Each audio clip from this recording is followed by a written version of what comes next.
Installez-vous confortablement. Bienvenue à la lueur de la bougie. Ce soir, je vais vous raconter mon histoire de l'esprit frappeur qui répondait à mes questions par des coups distincts. Je m'appelle Léa, j'ai 34 ans, et jusqu'à l'année dernière, je n'avais jamais cru à rien de tout ça. Ni aux fantômes, ni aux maisons hantées, ni à ces vidéos que je regardais parfois tard le soir en me disant que c'était bien fait, mais que ce n'était que du montage. Je travaillais dans la logistique, une vie rangée, un appartement en location que je trouvais un peu trop petit, et un rêve tout simple, avoir un jour une maison à moi, avec un jardin, loin du bruit de la ville. Quand ma grand-tante Odette est décédée, sans enfant, sans héritier direct à part moi, je n'ai pas hésité une seconde. Elle m'a laissé sa maison, une bâtisse en pierre du début du siècle dernier, dans un petit village du Limousin où je n'avais mis les pieds que 2 ou 3 fois enfant. Je me souviens surtout de l'odeur, ce mélange de bois ciré et de vieux papier peint, et du silence épais qui régnait dans les pièces, même en plein après-midi.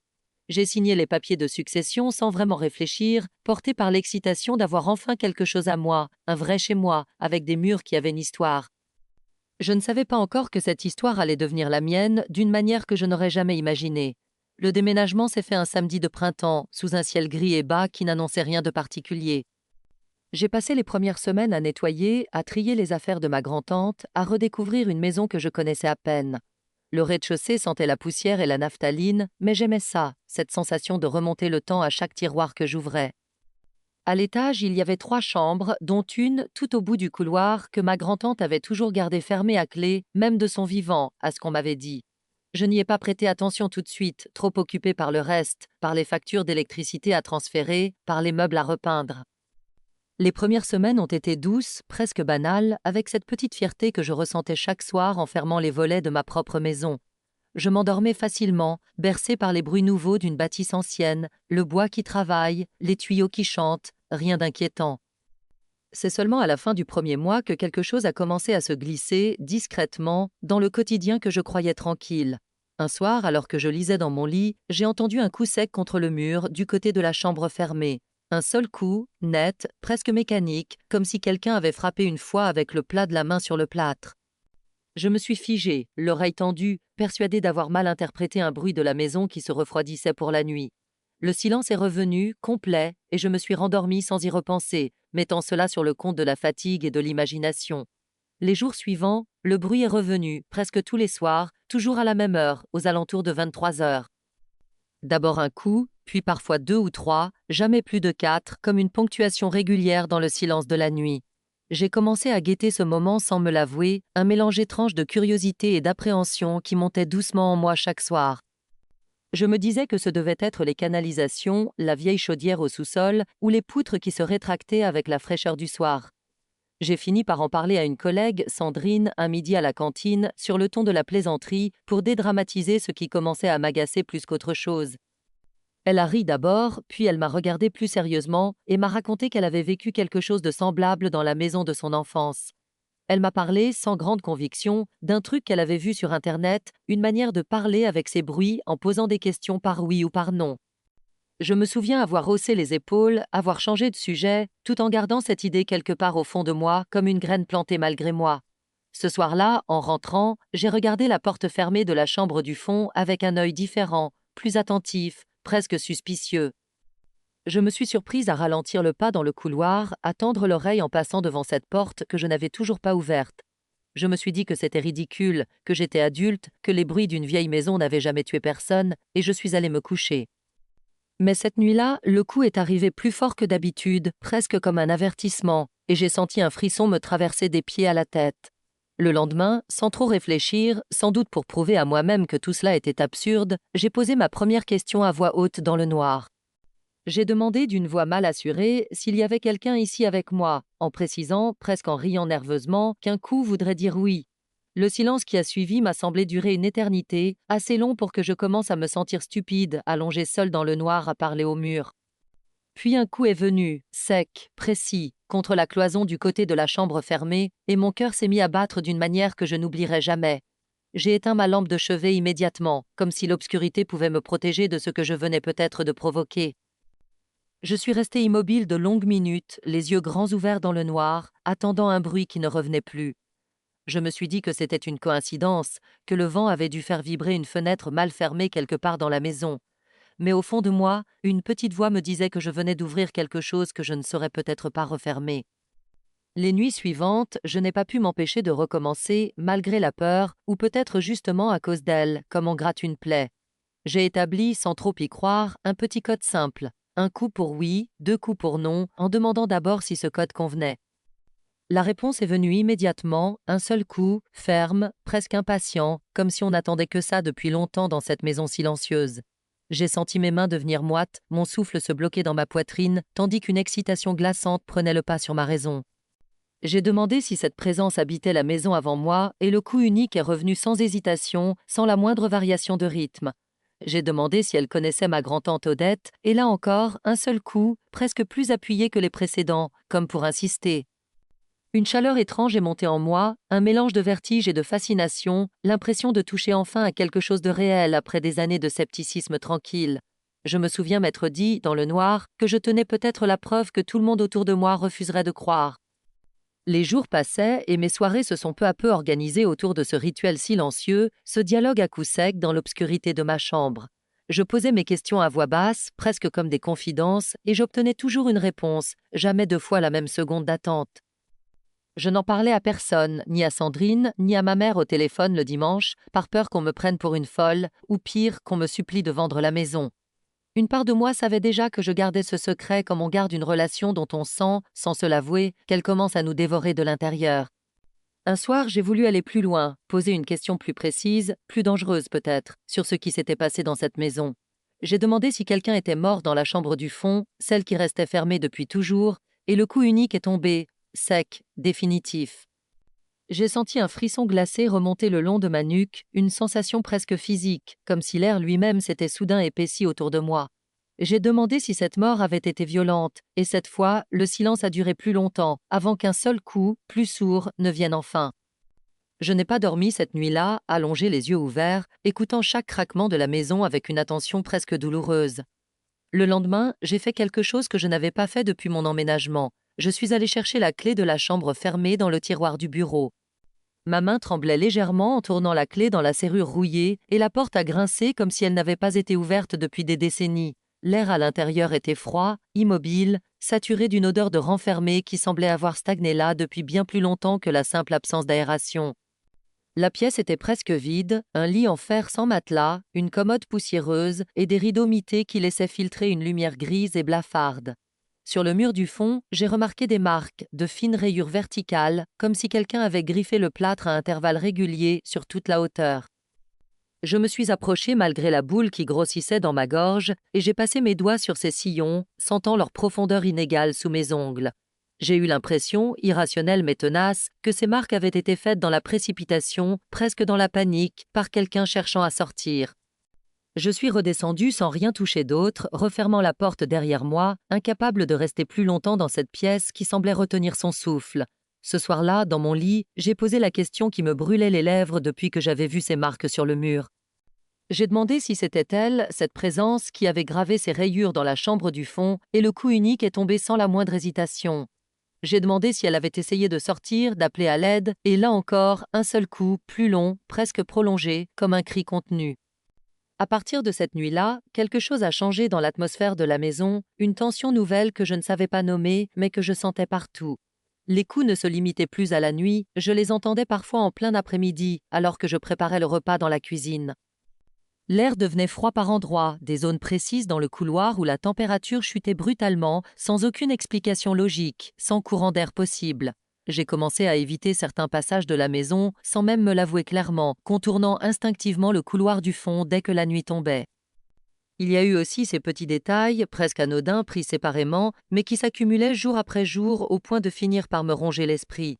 Une odeur de lavande fanée qui flottait parfois dans le couloir, alors que je n'avais jamais rien mis de tel dans la maison, ni parfum, ni fleurs séchées. Le carrelage de la salle de bain qui craquait certains soirs comme sous le poids d'un pas, alors que j'étais seule, allongée dans mon lit, à l'autre bout de l'étage. Une clé qui tournait parfois seule dans la serrure de la porte d'entrée, un tour complet, à peine audible, juste avant que je ne descende vérifier que tout était fermé.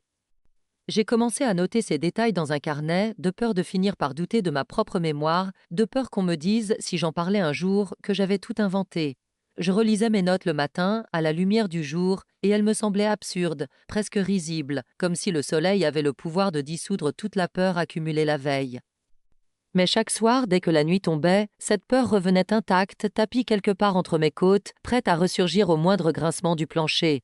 J'ai remarqué aussi que mon chat, que j'avais adopté peu de temps après mon emménagement, refusait obstinément de s'aventurer dans le couloir du fond, où il crachait parfois sans raison apparente. Je me souviens d'un soir en particulier où je faisais la vaisselle, la radio allumée pour combler le silence pesant qui s'était installé chez moi depuis quelques semaines. La radio a grésillé soudainement, sans raison, avant de couper net, plongeant la cuisine dans un silence épais que même le bruit de l'eau ne parvenait plus à combler. J'ai senti une présence dans mon dos, aussi nette que si quelqu'un s'était réellement tenu derrière moi, à quelques centimètres de mes épaules. Je me suis retournée d'un coup, le cœur battant à tout rompre, pour ne trouver que la cuisine vide, baignée d'une lumière soudain trop jaune, trop dense. Les nuits suivantes, les coups sont devenus plus fréquents, plus insistants, parfois même en rafales que je n'avais pas provoquées par mes questions. Je me réveillais en sursaut vers 3 heures du matin, cette heure que je commençais à redouter plus que tout, tirée du sommeil par une série de coups secs contre le mur. J'ai fini par comprendre, avec une angoisse grandissante, que je n'étais plus la seule à initier ce dialogue, que la présence prenait de plus en plus d'initiative. J'ai eu l'impression, glaçante, que ce n'était plus moi qui posais les questions, mais elle qui cherchait à en poser, à me dire quelque chose que je ne comprenais pas encore. Une nuit, incapable de me rendormir, j'ai décidé de reprendre le dialogue, cette fois avec une question que je redoutais depuis le début. J'ai demandé si elle voulait que je parte de cette maison, et le silence qui a suivi m'a paru interminable, plus long que jamais auparavant. Puis, contre toute attente, 2 coups sont venus, nets, espacés, un non catégorique qui m'a laissé à la fois soulagée et profondément déstabilisée.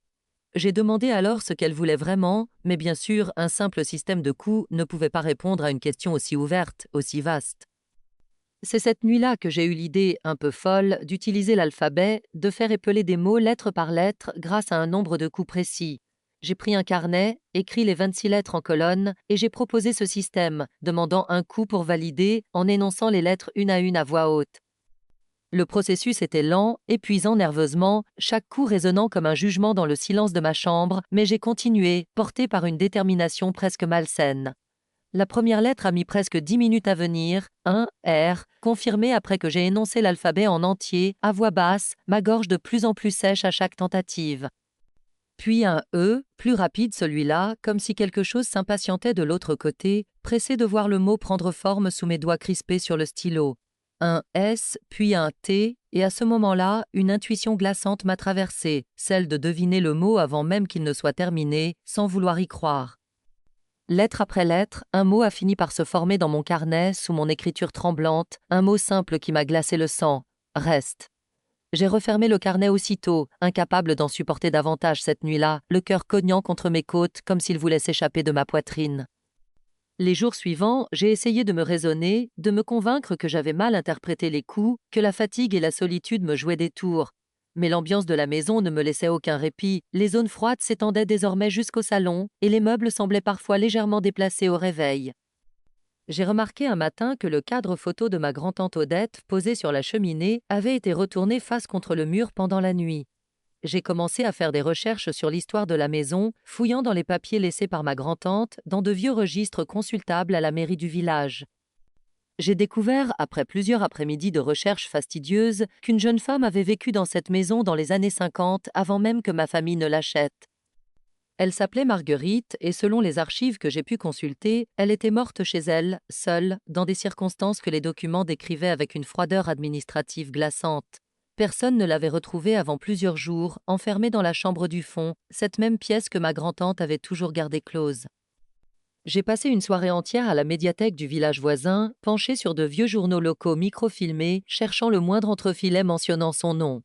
J'ai fini par trouver un court article daté de l'automne de cette année-là, évoquant la découverte tardive d'une habitante isolée, sans grand détail, comme si l'époque avait préféré vite refermer le sujet. Un voisin, cité anonymement, expliquait qu'on ne l'avait plus vue depuis plusieurs jours, que personne ne s'était vraiment inquiété, chacun pensant qu'elle était partie voir de la famille. Aucune mention de la cause exacte de sa mort, seulement quelques mots pudiques sur une fin solitaire, comme si la solitude elle-même avait suffi à expliquer le reste. J'ai aussi retrouvé dans les papiers de ma grand-tante une lettre jaunie qu'elle n'avait jamais envoyée, adressée à une cousine où elle évoquait vaguement la pauvre Marguerite et ce qu'on aurait dû faire. Elle n'entrait dans aucun détail précis, mais le ton de cette lettre, empreint d'une culpabilité contenue, m'a laissé penser que toute la famille avait d'une certaine manière porté ce silence pendant des décennies. J'ai compris alors pourquoi ma grand-tante avait toujours gardé cette chambre fermée à clé, non par superstition vague, mais peut-être par une forme de remords qu'elle n'avait jamais su nommer à voix haute. Cette découverte a changé quelque chose en moi, transformant ma peur en une forme de compassion mêlée d'horreur, en imaginant cette femme seule, oubliée dans sa propre maison. J'ai repris le dialogue le soir même avec une approche différente, plus douce, comme on s'adresserait à quelqu'un de vivant et de blessé plutôt qu'à une menace. J'ai demandé si elle s'appelait Marguerite et le coup unique est tombé immédiatement, sans la moindre hésitation, presque avec soulagement, ai-je eu l'impression. J'ai senti les larmes me monter aux yeux, sans savoir exactement pourquoi, submergé par une empathie soudaine pour cette présence que je redoutais tant quelques instants plus tôt. Mais cette empathie n'a pas suffi à apaiser ce qui se passait dans la maison. Au contraire, les nuits suivantes ont été les pires que j'ai jamais vécues. Les coups se multipliaient, de plus en plus violents, ébranlant parfois les vitres, et je sentais une pression physique sur ma poitrine dès que je fermais les yeux. Une nuit, je me suis réveillée incapable de bouger, les membres comme paralysés, tandis qu'une masse invisible semblait s'appuyer de tout son poids contre mon torse. J'ai tenté de crier, sans qu'aucun son ne sorte de ma gorge, prisonnière de mon propre corps pendant de longues secondes qui m'ont paru durer une éternité. Pendant ces quelques secondes qui m'ont semblé infinies, j'ai eu la certitude absolue que quelque chose se tenait juste au-dessus de moi, penché, tout près de mon visage. Je sentais un souffle froid contre ma joue, un souffle qui n'avait rien d'un courant d'air, quelque chose de dirigé, de conscient, presque de curieux à mon égard. J'ai essayé de fermer les yeux plus fort, comme une enfant qui croit encore que ne pas voir suffit à faire disparaître le danger, mais la pression sur ma poitrine ne faisait qu'augmenter. Je me souviens avoir prié, moi qui ne priais jamais, marmonnant des mots sans suite, suppliant intérieurement que cela s'arrête, que cette nuit prenne fin. Quand j'ai enfin retrouvé la capacité de bouger, j'étais trempée de sueur, le souffle court, et les coups résonnaient encore contre le mur, de plus en plus rapprochés. J'ai compris, cette nuit-là, que quelque chose avait changé dans la nature de cette présence, que la compassion que j'avais ressentie n'était peut-être plus suffisante face à ce qui montait. J'ai allumé toutes les lumières de la maison, incapable de rester dans le noir un instant de plus, et j'ai passé le reste de la nuit recroquevillée sur le canapé du salon. Le lendemain matin, épuisée, les yeux cernés, j'ai su que je ne pouvais plus continuer ainsi, seule, à essayer de comprendre ce que voulait vraiment cette entité. Mon travail commençait à en pâtir, moi qui n'avais jamais été en retard, jamais fatiguée au point de m'endormir presque debout devant mon écran d'ordinateur. Ma responsable m'a convoqué un après-midi, gentiment mais fermement, s'inquiétant de mes cernes, de mon teint pâle, de cette distraction nouvelle qui ne me ressemblait pas. Je lui ai inventé une histoire de trouble du sommeil, sans oser évoquer la vérité, par peur qu'elle me juge, ou pire, qu'elle commence à douter de mes capacités.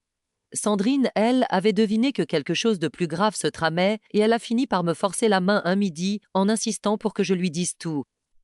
Je lui ai raconté d'une traite les coups, l'alphabet, le mot reste tracé dans mon carnet, m'attendant à ce qu'elle éclate de rire ou qu'elle s'inquiète pour ma santé mentale. Elle m'a écoutée avec un sérieux que je ne lui connaissais pas, et à la fin, elle m'a simplement prise dans ses bras, me disant que je n'étais pas folle, que ce que je vivais était réel pour moi, et que cela suffisait. C'est elle qui m'a suggéré de ne pas rester seule avec ça plus longtemps, qui m'a rappelé qu'on pouvait consulter, écouter, chercher de l'aide sans que cela ne fasse de nous des personnes fragiles ou déraisonnables. Ce conseil m'a suivi plusieurs jours avant que je ne trouve enfin le courage de contacter Bernard, ce nom que ma mère avait mentionné une fois, des années plus tôt, presque en passant. J'ai fini par appeler un ami de ma mère, un homme âgé qui avait, disait-on dans la famille, une sensibilité particulière pour ce genre de phénomène et qui vivait non loin. Il s'appelait Bernard, et il est venu chez moi dès le lendemain, un carnet à la main, écoutant mon récit avec un sérieux qui, étrangement, m'a rassuré plus que n'importe quel scepticisme. Il m'a expliqué d'une voix posée que certaines présences restées bloquées dans un lieu à cause d'une mort violente ou solitaire cherchaient avant tout à être reconnues, entendues, plutôt qu'à nuire. Il m'a aussi mis en garde, gravement, contre le fait de continuer seul ce type de dialogue, m'expliquant que cela pouvait, avec le temps, épuiser autant l'esprit que la personne vivante. Ce soir-là, nous avons repris le dialogue ensemble, dans la chambre du fond cette fois, la porte grande ouverte, une bougie allumée sur la commode poussiéreuse. Bernard m'a guidé pour poser les questions d'une voix calme, sans peur apparente, expliquant à voix haute que nous étions là pour comprendre, pas pour chasser ou juger. Les coups sont venus rapidement, plus doux que ceux des nuits précédentes, presque hésitants, comme si la présence sentait elle aussi que quelque chose de différent se jouait ce soir-là. Nous avons demandé avec l'alphabet ce qu'elle attendait vraiment de moi, et lettre après lettre, un mot s'est formé, plus long cette fois. Pardon.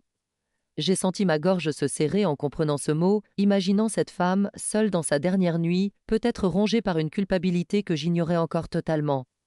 Bernard a suggéré de continuer doucement et nous avons demandé pardon, de quoi, et la réponse, lente à se former lettre par lettre, a mis de longues minutes à apparaître. Le mot final qui s'est composé dans mon carnet était seul, suivi d'un autre mot après une pause, peur, comme un cri figé depuis des décennies dans les murs de cette maison.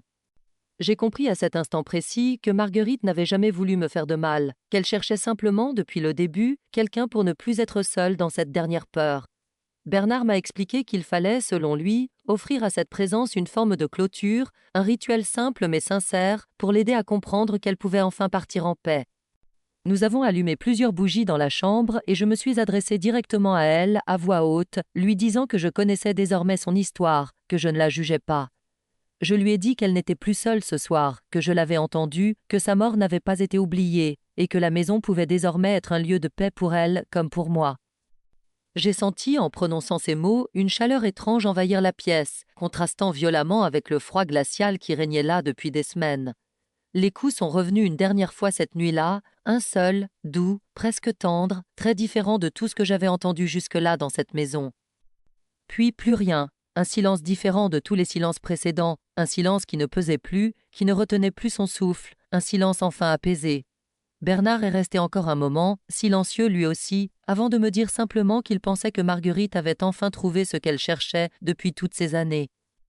Nous avons soufflé les bougies ensemble et j'ai fermé la porte de la chambre du fond ce soir-là, sans ressentir la moindre peur, pour la première fois depuis des semaines. Les nuits suivantes ont été d'un calme absolu, un calme que je n'avais pas connu depuis mon emménagement, un silence habité mais tranquille, comme une maison enfin en paix avec elle-même.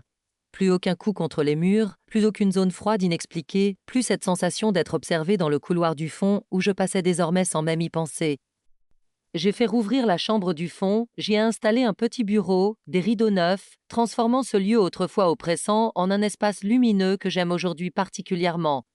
J'ai gardé le carnet où étaient consignés nos échanges, non par peur, mais comme un souvenir étrange et précieux de cette femme que je n'avais jamais connue de son vivant. Quelques semaines après cette nuit-là, j'ai fait poser une petite plaque discrète dans le jardin, sous le vieux tilleul, avec simplement le prénom de Marguerite gravé dessus. Ce n'était pas une tombe, je le savais bien, mais j'avais besoin de ce geste, d'un endroit tangible où déposer cette histoire qui m'avait tant bouleversée pendant ces longues semaines. J'y passe parfois quelques minutes, le soir, sans rien dire de particulier, simplement pour honorer la mémoire de cette femme qui a partagé malgré elle une partie de ma propre vie.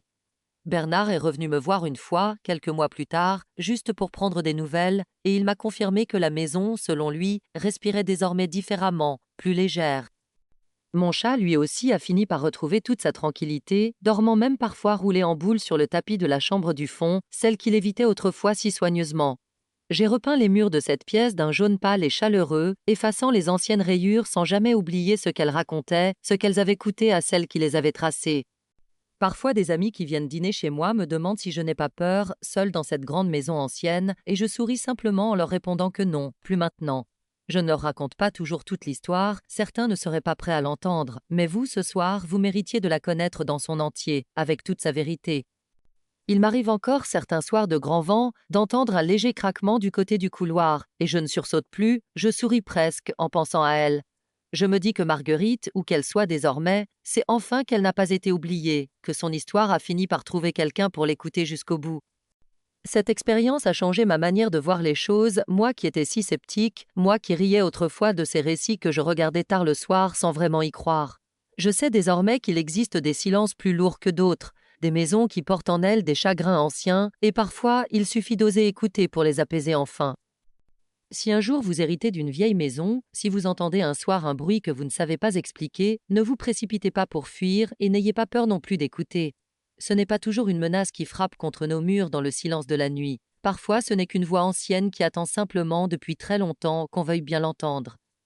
C'est en tout cas ce que j'ai appris à mes dépens dans cette maison de pierre où je vis toujours aujourd'hui, apaisée et reconnaissante d'avoir eu le courage d'aller jusqu'au bout de cette histoire.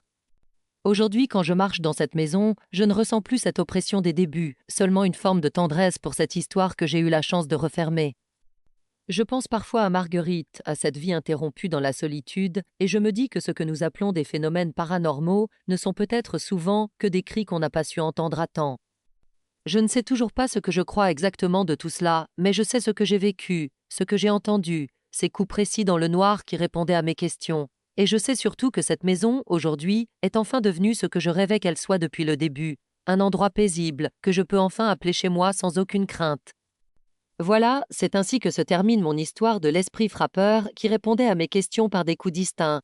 Merci infiniment de m'avoir écouté ce soir, votre présence compte plus que vous ne l'imaginez pour moi et pour cette chaîne.